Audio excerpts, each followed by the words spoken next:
আসসালামু আলাইকুম এভরিওয়ান। তোমাদের রসায়নের আরেকটা চমৎকার ভিডিও নিয়ে হাজির হয়েছি আমি রিফাত স্যার। আজকে আমরা ভিডিওটা শুরু করার আগে একটা জিনিস বলে নিই, যারা এইচএসসি 25 অথবা কেমিস্ট্রি সেকেন্ড পেপার চ্যাপ্টার 3 একবার হলেও করছো, তারা এই ভিডিওটা দেখলে তোমরা উপকৃত হবা। বাকিরা পরে দেখে নিও, তোমাদের আরো অনেক সময় আছে, তাই না বলো? তাহলে দেখো, আমরা প্রথমে যে কোয়েশ্চেনটা নিয়ে আজকে আলোচনা করতে চাই সেটা হলো, ধরো এটা হলো কন্টেইনার 1, এবং কন্টেইনার 1 এর ভিতরে ধরো আমাদের 4.99 গ্রাম তুতের দ্রবণ আছে,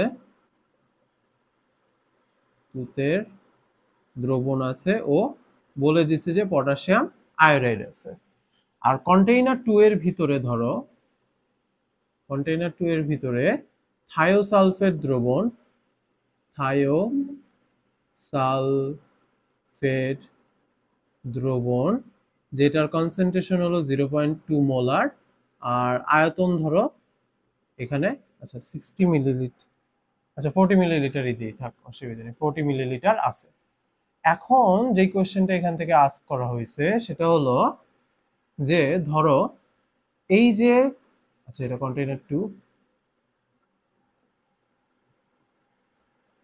এই যে ধরো দ্রবণ একে নঙে যে পদার্থটি জারক, তাকে বিজারিত করতে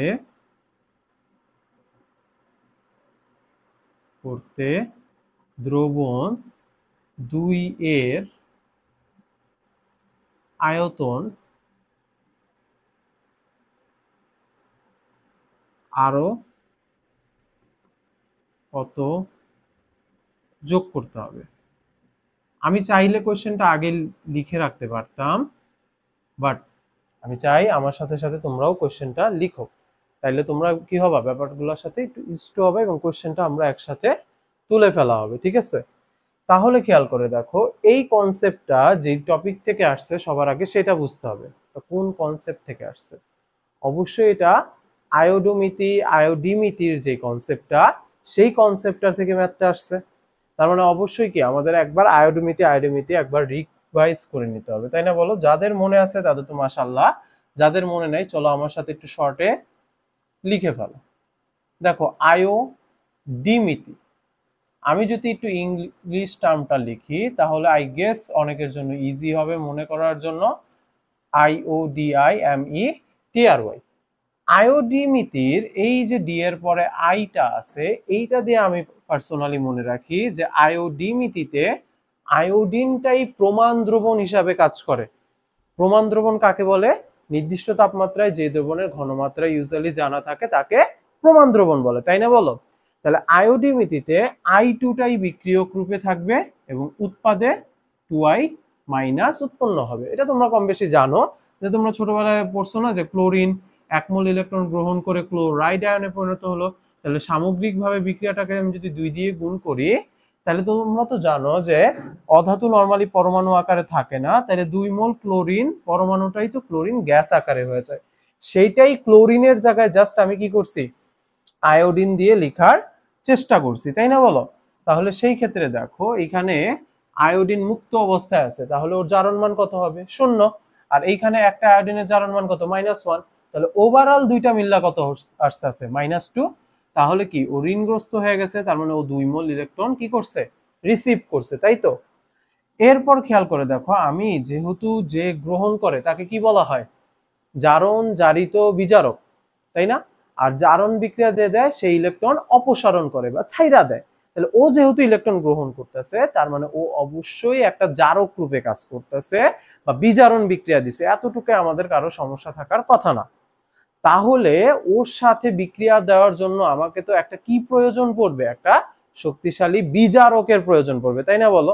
তাহলে বিজারক হিসাবে তো অনেক পদার্থই আছে, বাট আমরা মোস্ট পপুলার নরমালি থায়োসালফেট আয়নটা নিয়ে থাকি। তাহলে দেখো থায়োসালফেট, যেমন তোমরা শপিং করার সময় কি হয়, সামটাইমস কয়েকজন বন্ধু একসাথে শপিং এ যাও, ঠিক সেই রকমই থায়োসালফেট আয়ন বিক্রিয়া দেওয়ার সময় ইউজুয়ালি একা একা বিক্রিয়া দেয় না, ও নরমালি মনে রাখার সুবিধার্থে আমরা এইভাবে মনে রাখি যে 2 মোল থায়োসালফেট আয়ন যদি বিক্রিয়া করে, বিক্রিয়া করার শেষে ও টেট্রাথায়োনেট আয়নে পরিণত হয়, অর্থাৎ S4O6 2- এ পরিণত হবে।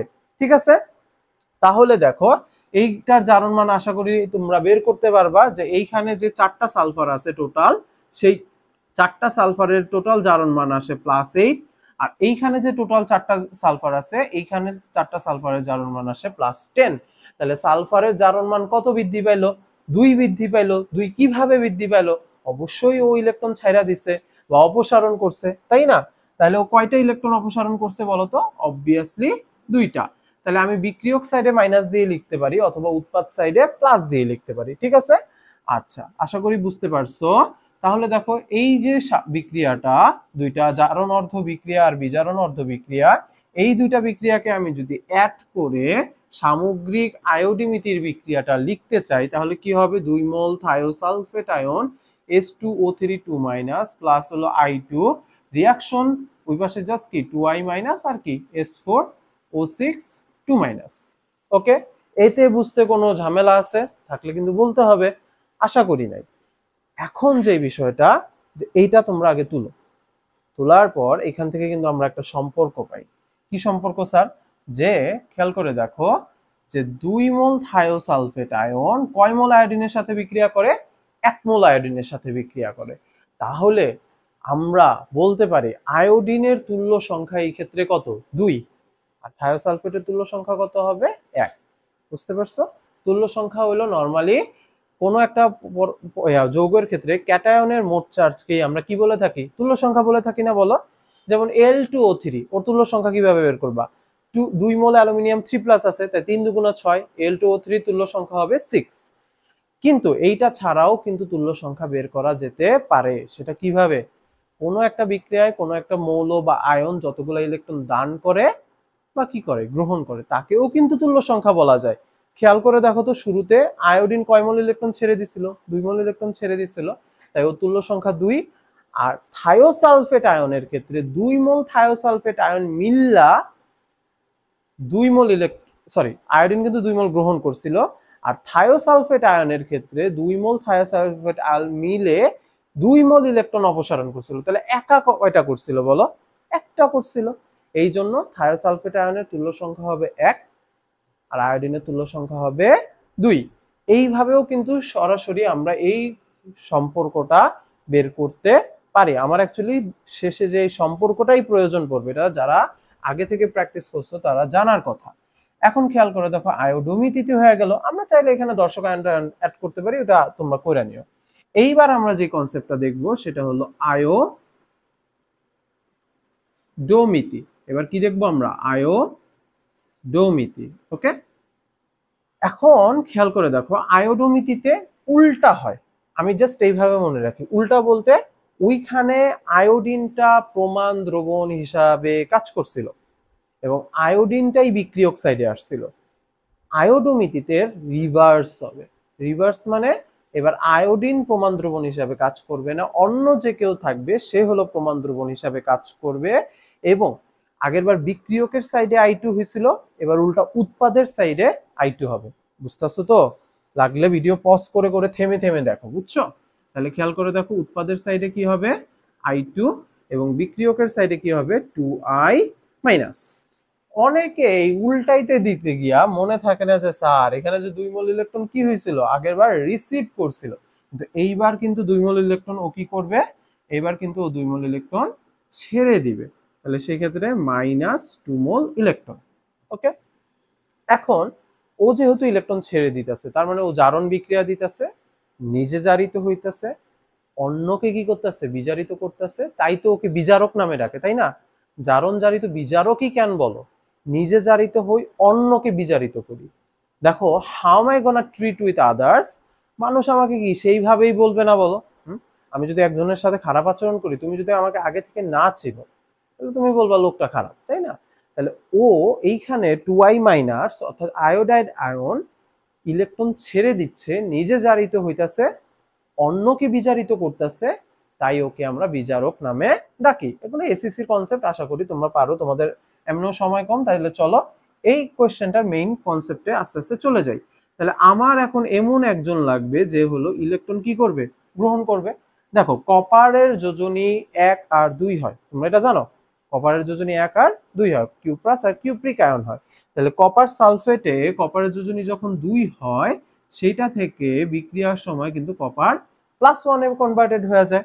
তাহলে খেয়াল করে দেখো 2 থেকে 1 হয়েছে, তাহলে কি টাকা পয়সা কমছে না? কমছে তো। তাহলে যদি কমা থাকে তাহলে কয়টা কমছে, 1 কমছে, তাই তো। তার মানে ও কি করছে, 1 মোল ইলেকট্রন গ্রহণ করছে। 1 মোল ইলেকট্রন কি করছে, গ্রহণ করছে। আচ্ছা স্যার বুঝলাম, কিন্তু দেখো আমার তো উপরেরটা 2টা ছাড়ছে, তাহলে ও 2টা গ্রহণ করলে আমার জন্য সুবিধা না।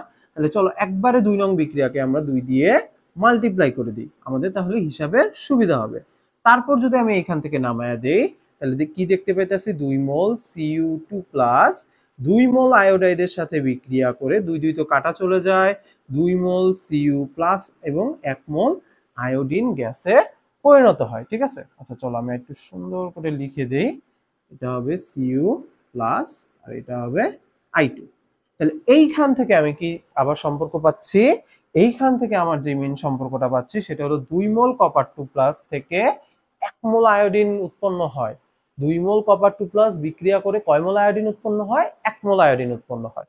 তাইলে এই যে দুইটা জায়গা থেকে যে ওভারঅল সম্পর্কগুলো পাইলাম, চলো সেই ওভারঅল সম্পর্কগুলো এখানে একটু সামারাইজ করা যাক। দেখো 2 মোল H2O3 2- আয়ন ইকুইভ্যালেন্ট টু মানে বিক্রিয়া করে 1 মোল, আচ্ছা সরি আমি মোল লিখতে ভুলে গেছি, এখানে 2 মোল হবে। ঠিক আছে, 1 মোল আয়োডিন।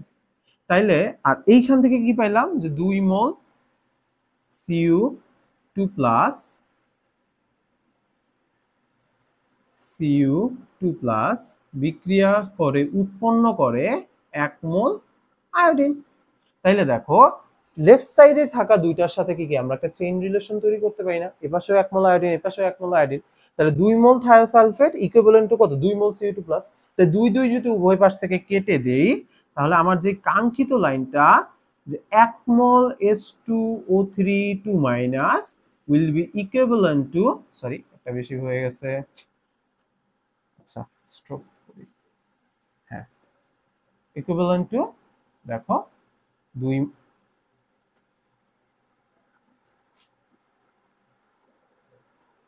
1 মোল Cu2+। বুঝা গেছে? এই লাইনটাই যদি তোমরা সরাসরি কারো জানা থাকে, তাহলে যদি তুমি এমন হয়ে যায় পরীক্ষায় স্যার সময় নাই, এখন তো আমার অ্যান্সার করতে হবে স্যার ওইটা ফরজ, তাহলে তুমি ডিরেক্ট এই লাইন লেখা তারপর আমি তারপরের পার্টে যে চলে যাব সেটা তুমি চলে যাবা। আর এতক্ষণ কি দেখাইলেন, এতক্ষণ হলো জারণ বিজারণ পদ্ধতিতে যে আমরা আয়ন ইলেকট্রন সমতাকরণ করি, তার মধ্যে যে দুইটা বিশেষ বিক্রিয়া আছে আয়োডোমিতি আর আয়োডিমিতি, এই দুইটার বিক্রিয়াটা আমরা আগে দেখলাম। ঠিক আছে, বুঝা গেছে এতটুকু? কোনো সমস্যা থাকলে কিন্তু জিজ্ঞাসা করতে হবে, তাই না? তাহলে তো আমরা বুঝতে পারবো। এরপর চলো প্রশ্নে চলে যাই, যে প্রশ্নে আসলে কিভাবে কি আইডেন্টিফাই করতে বলছে।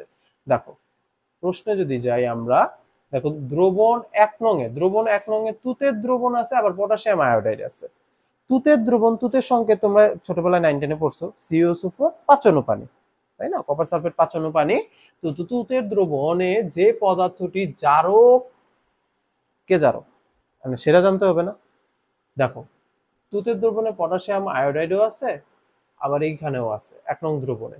তাহলে পটাশিয়াম আয়োডাইডের এই মাত্রই তো এইখানে বিক্রিয়াটা দেখছিলাম, এটা কি বিক্রিয়া দেয়, এটা হলো ইলেকট্রন অপসারণ করে। তাহলে কি এটা কি জারক রূপে কাজ করে না? তাহলে এই প্রশ্নে আসলে পটাশিয়াম আয়োডাইডের কোনো কাজই নেই, এটা এমনিই দিছে, বা অন্য কোনো কোশ্চেন অ্যাড করতো এই জন্য দিয়ে রাখছি। তারপর দেখো তুতের দ্রবণ, তুতের দ্রবণে কি CuSO4 পাচানো পানি। আচ্ছা একটু লিখি তো, চলো CuSO4 পাচানো পানি একটু লিখি, CuSO4.5H2O।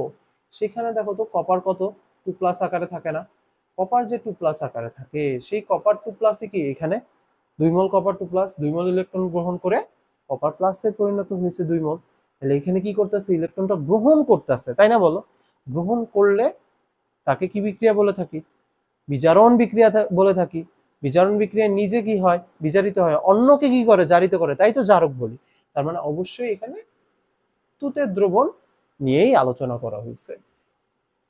তাকে বিজারিত করতে দ্রবণ 2 এর আয়তন আরো কত যোগ করতে হবে। তার মানে বুঝাই যাইতেছে যে এইখানে যতটুকু আছে সেইটা দিয়ে আসলে এইটা সম্পূর্ণকে বিজারিত করা যায় নাই, তাহলে আরো কতটুকু প্রয়োজন পড়বে সেটা হলো বের করতে হবে। আচ্ছা, সেটা আমরা বের করে নিব, সমস্যা নাই।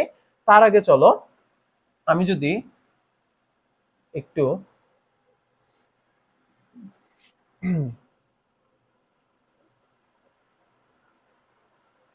এই পাশটা ফাঁকা করে নিই, তাহলে মনে হয় আমার জন্য সুবিধা হয়।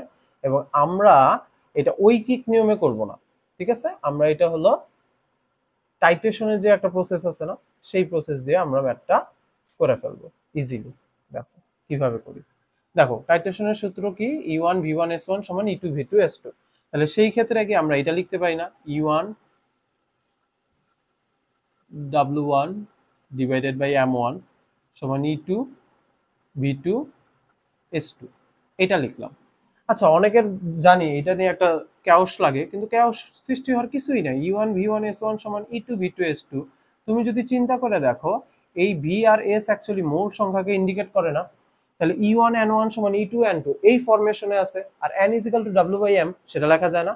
তো সেটাই আমি করছি, জাস্ট SB এর জায়গায় W বাই M ইউজ করছি। এখন অনেকের প্রশ্ন হতে পারে, স্যার এটা ইউজ করছেন, এটা কেমনে বুঝবেন, এটা কেন ইউজ করছেন? খেয়াল করে দেখো, এখানে 4.99 গ্রাম তুত দেওয়া আছে, তাহলে এইটারে ধরো আমি W1 এর মান হিসাবে কনসিডার করি। তাহলে চলো, W1 হলো 4.99 গ্রাম। আর তুতের আণবিক ভর কত? CuSO4 ইন্টু 5 অণু পানি, আমি মুখে মুখে বলে দিই, কপার 63.5, সালফার 32, অক্সিজেন 16 গুণ 4, তারপর প্লাস 5 ইন্টু পানির তো 18 করলে কত হয়, এটা আমরা সবাই জানার কথা, 249.5। আর ধরো তুতের জন্য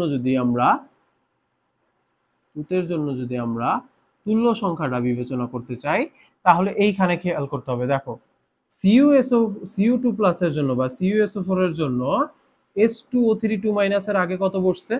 1 বসছে, তাহলে ওটা তুল্য সংখ্যা কত হবে? 1। ঠিক আছে, ওই যে পাশের জনেরটা দেখা নিজের তুল্য সংখ্যা কিন্তু বোঝা যায়। বা তুমি এইভাবেও মনে রাখতে পারো, দেখো কপার 2+ কিন্তু 1 মোল ইলেকট্রন গ্রহণ করে কপার প্লাস আয়নে পরিণত হয়েছিল, তাই না বলো? তাহলে কয় মোল ইলেকট্রন ছাড়ছিল বা গ্রহণ করছিল? 1 মোল ইলেকট্রন গ্রহণ করছিল, দ্যাটস ওয়াই ওর তুল্য সংখ্যা 1 হবে, ইজি। এরপর যদি আমরা থায়োসালফেটের জন্য চিন্তা করতে চাই, থায়োসালফেট, ঠিক আছে, থায়োসালফেটের জন্য চলো লিখি E2 হলো, দেখো আবারও মনে করি থায়োসালফেটের জন্য কি ছিল? 2 মোল H2O3 2 কি করতেছিল? 2 মোল ইলেকট্রন অপসারণ করে S4O6 2 অর্থাৎ থায়োসালফেট আয়ন টেট্রাথায়োনেট আয়নে পরিণত হইতেছিল, তাই তো? কিন্তু 2 মোল যেহেতু দুইটা ইলেকট্রন ছাড়ছে, তাহলে 1 মোল কয়টা ছাড়ছে? একটা। তাহলে ওইভাবেও তুল্য সংখ্যা যে 1 ওইটা কনসিডার করা যায়। অথবা তুমি চাইলে এই দিকে একটু তাকাইতে পারো যে থায়োসালফেটের জন্য এইখানে কত বসাইছি আমরা? 1 বসাইছি। তো সেইভাবেও চিন্তা করলে হয়ে যায় যে এটা তুল্য সংখ্যা 1 আসবে। তারপর খেয়াল করে দেখো এস এর মান হলো 0.2 মোলার, এটা তো ইজিলি বোঝা যাচ্ছে। এখন ভি এর মান, এখন অনেকে বলবে স্যার এই যে 40 মিলিলিটার লিখা দিচ্ছেন, এটা কি আপনি দেখেন না? আপনি তো আয়তন লিখা দিচ্ছেন, তাহলে আমি স্যার বাইর করবো কি স্যার? আমি তো সবই দিয়ে দিচ্ছেন। শোনো, এইখানে যে আয়তনটা দেওয়া আছে সেইটা হলো ওই কন্টেইনারে দ্রবণের আয়তন, কিন্তু আমি এখানে ভিটুটা যেটা বের করব সেটা হলো এই তুতকে সম্পূর্ণরূপে বিজারিত করতে আমার এখানে কি পরিমাণ থায়োসালফেট মিনিমাম প্রয়োজন, মানে কি পরিমাণ প্রয়োজন সেইটা হলো আমরা ক্যালকুলেশন করে বের করব। তাহলে খেয়াল করে দেখো, এখান থেকে এখন আমার কি V2 এক সাইডে আর সারা দুনিয়া আরেক সাইডে নেওয়া উচিত। তাহলে V2 ইজিক্যাল টু কি হবে বলো? এখানে যেটা আছে সেটা আগে লিখে নেই, E1 W1 by M1, S2 টা এই পাশে মাল্টিপ্লাই আকারে ছিল, এই পাশে ডিভাইড হয়ে যাবে, আর E2 টা এখানে E2 ও ডিভাইড হয়ে যাবে, তাই না? তাহলে ডিভাইডই হয়ে যাক, ডিভাইড হয়ে গেল। এখন দেখো জাস্ট ক্যালকুলেশন পার্ট, চলো মানগুলা বসায় দিই। E1 আর E2 দুইটার মানই তো 1, তাহলে 1 1 তো কাটাই চলে যাবে, তাহলে W1 এর মান 4.99 গ্রাম, M1 এর মান আসছে 240, 9.5 আর S2 এর মান আসতেছে 0.2 মোলার। আর E2 এর মান এখানে চাইলেও তুমি 1 বসায় দিতে পারো, আর E1 এর মানও তুমি চাইলে 1 বসায় দিতে পারো। তাহলে এইভাবে করলে খেয়াল করে দেখো V2 এর মান আই গেস 0.1 লিটার আসে। এই 0.1 রে চাইলে 100 মিলিলিটার লিখতে পারো।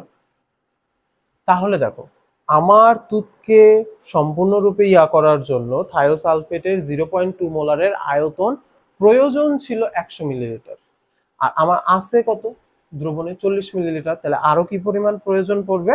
তাহলে খেয়াল করে দেখো অতিরিক্ত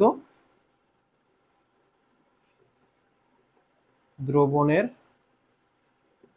আয়তন প্রয়োজন, তাই না? প্রয়োজন 100 মাইনাস 40 60 মিলিলিটার। এই সিম্পল নর্মাল কোশ্চেন, ঠিক আছে? এখন যেটা করতে হবে সেটা হলো সহজ, এগুলো আরো প্র্যাকটিস করতে হবে, ঠিক আছে? বোর্ড বোর্ড ধরে ধরে আর কয়েকটা দিন সময় আছে, একটু প্র্যাকটিস করো। এবং সমস্যা হলে কমেন্টে জানায় দিবা, এবং ফ্রেন্ডদের একটু জানায় দিবা যে এই ভিডিও দেখে তুমি কোনো উপকৃত হয়েছো কিনা, বা কোনো কিছু বুঝতে সমস্যা হলে অবশ্যই জানায় দিবা। এবং ভালো থাকো সবাই। আসসালাম।